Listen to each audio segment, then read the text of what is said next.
everybody, and welcome to Pals Chat. I'm your host, Gina Parker. I am here with my co-host, Ashley Jones. Heyo. Ashley, what have you been into? I took your advice and watched Rooster. Oh, how'd you like that one? I really liked it. You kind of buried the lead that Dr. Cox is in it. I Oh, mean, yeah. he's not Dr. Cox, but that actor. And I love him. Pretty much everything he does and says is amazing. Yeah, I really liked it. Steve Carell is just oh so lovable. Like he's Mhm. just sincere and funny, but like not full of himself and like a real person. So that's super cool. That Anywho, what about you? The Late Show with Stephen Colbert is ending this week as we record, Tragic. and his last bunch of episodes have been really, really good, throwing caution to Hmm. the wind and getting a lot of A-list guests, and so it's been a lot of fun. Check out those episodes. Totally. All right, so we are talking about the end of October to the beginning of November, All My Children, 1987. So we're gonna get into it. So Erica is recovering from being shot by her sister and stepmother, but it doesn't stop her from campaigning for her fiance from her hospital bed because nothing can stop Erica. Right. Erica Smash. Mhm. Silver has been institutionalized following shooting her sister, but Damon is still her doctor and is not allowing her to see anyone. Jeremy and Matt have to break in to see her, and Damon reveals to Silver that he is her husband, and he is still also her doctor who is keeping her institutionalized. It seems like a conflict of interest. Sure is. But So, Ross raped Natalie? Is that what we're hearing? well, it's nearly 40 years ago, and they did a he said, she said rape storyline that I Uh-huh. think is being told very well, actually. Yeah. So he was like, oh, we slept together. She's saying he raped me. Natalie, since she's been on the show, is a known liar. I've said for years worth of all my children's storylines are tracking Rage Monster Hmm. Ross because he has such a bad anger problem. In these weeks, basically, I think we heard when she was telling Donna, like, did you scream? I think they're also asking, did you say no later on? Guys had a previous relationship. You had a tumultuous relationship where, like, you'd get in an Hmm. argument and you'd end up in bed together. Hmm. And these are kind of the questions people get asked when Hmm. sexually assaulted. And Yeah. so, Which makes it re-victimizing. mhm. And so Natalie's mother hears about the rape this week and she goes to Natalie's ex-husband Palmer and says, you have to give a divorce settlement because your son raped my daughter, which Natalie did not want. And Palmer thinks it's just a money grab at this point. He doesn't believe anything happened. And then Natalie and her mom go out. Ross is at the restaurant where they go out, and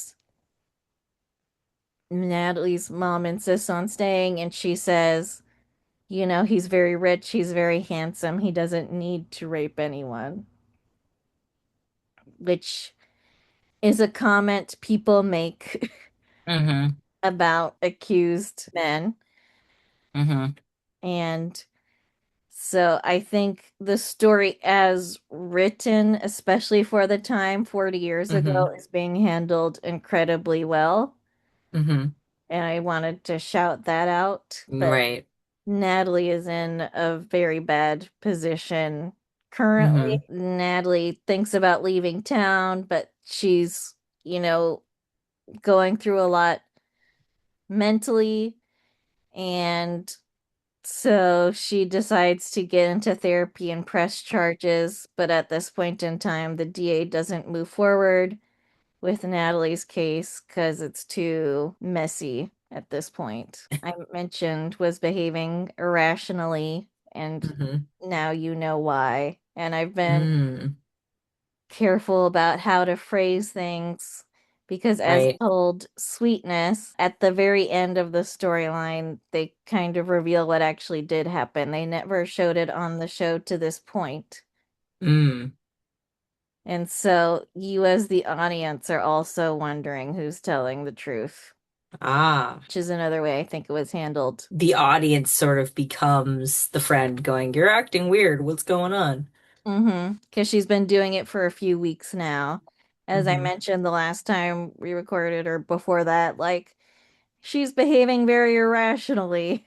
Mm, We hmm. don't know why. I mean, I knew why, Mm. but You know everything hmm in this world. I mean, Okay. and in general, but Yes. no, Yes, yes. JK, JK. We have Julie who's run away from home, and after some rough time on the streets, she's started working with and living near Creed. And, Creed's out to get her and her mom, but she doesn't know that. And he keeps leaving her with his nephew, Nico, who keeps harassing her. And I just want to flag at this point in time, he's like enjoying tormenting her at this point in time. And that's gonna change at some point. Okay. Just want to flag that. Julie's getting harassed and trying to avoid Nico. And in the meantime, Creed is still plotting against her and her biological mother, Elizabeth. And everyone, all of Julie's loved ones, are looking for her. They're on the hunt. Mitch and Hillary are an annoying couple for me right now because Mitch is in a green card marriage to protect his friend and her baby. And so Hillary doesn't know that. She just knows that he is married. And she said, "Hey, you're married." And he's like, "Yeah, who cares?" Because he thinks she knows it's a green card marriage and Mm, and she's expecting him to defend being married and supposedly cheating on his wife with her. hmm. And neither one of them says like the next thing. So Mm, they are staying in a state of confusion, even though they keep interacting constantly. mm, Of like, so you're married. Yeah, so. And they just keep interacting, and those are the sum of their conversations. And it's very frustrating. Like, one of you, can one of if you you could just just finish that sentence, yes, like this would all clear up. if truly one of you just said something more of like beyond, like, why are you married? Why are you okay with cheating on your wife? Or it's not a real marriage. You know that. And then she'll be like, no, I don't. This would Mm, be yes. solved. Instead, they're just having these conversations over and over where neither of them Yeah. resolves anything. And Yeah. it's very annoying. Right. But in the meantime, things do heat up with their interactions. They have been in this little purgatory of their non-conversations, but he is married to his friend Louisa because Hmm. her husband died and she needed asylum. Mm, And so Phoebe has been trying to break them up, or not break them up, but like hide Louisa so that Hillary can never get answers, so mm, that Hillary stays away from Mitch, kind of thing, because he's not good hmm. enough. But things backfire because Louisa keeps being like, no, I'm in actual danger. Like you're moving me around, but I'm in actual danger. And Phoebe's like, you just want money. She does not want money. And the guys who are threatening to kill her and her baby and Mitch come to town and take Phoebe and Louisa and her baby Maria hostage. Mm. Hillary walks in on it and she doesn't know the full detail. She just knows her aunt's being held hostage by people who say they want to kill Mitch. Mm. So she runs, tries to warn Mitch while one of Mm-hmm. them gets arrested and then Hillary is taken hostage. So Phoebe's Mm. scheme has some very serious consequences beyond just breaking Mm. up a couple. Right. So the update on Matt is like you remember he was after Erica while also robbing her and letting her brother and fiance rot in jail. I And then do remember that. and he was offended she didn't want to date him after all that, even though he Mm-hmm. loved her. And then he dated Robin and was like, "You can trust me, Robin." And then they broke up. And then Nina's husband, who she's been with off and on for 10 years, died. And then 2 months later, Matt married her. Mm. So Matt remains a scumbag. But Right. that was a couple months ago, and Nina is now having trouble selling her house. And Matt is actually being supportive because she's like, "I'm torn up with memories of Cliff." And he's like, "Just don't shut me out." Mm-hmm. But also, it's like, dude, what did you think you were getting into marrying a woman whose husband just died 2 months before? I feel like the show keeps trying to make Matt happen and Mm-hmm. it's not working for me. Mm-hmm. Not the fault of the actor, it's just Yeah, he's they yeah. started them from too much of a deficit. Right. Stuart is Adam's brother. He teaches an art class for little kids in elementary school, and he gets a crush on one of the moms named Cindy.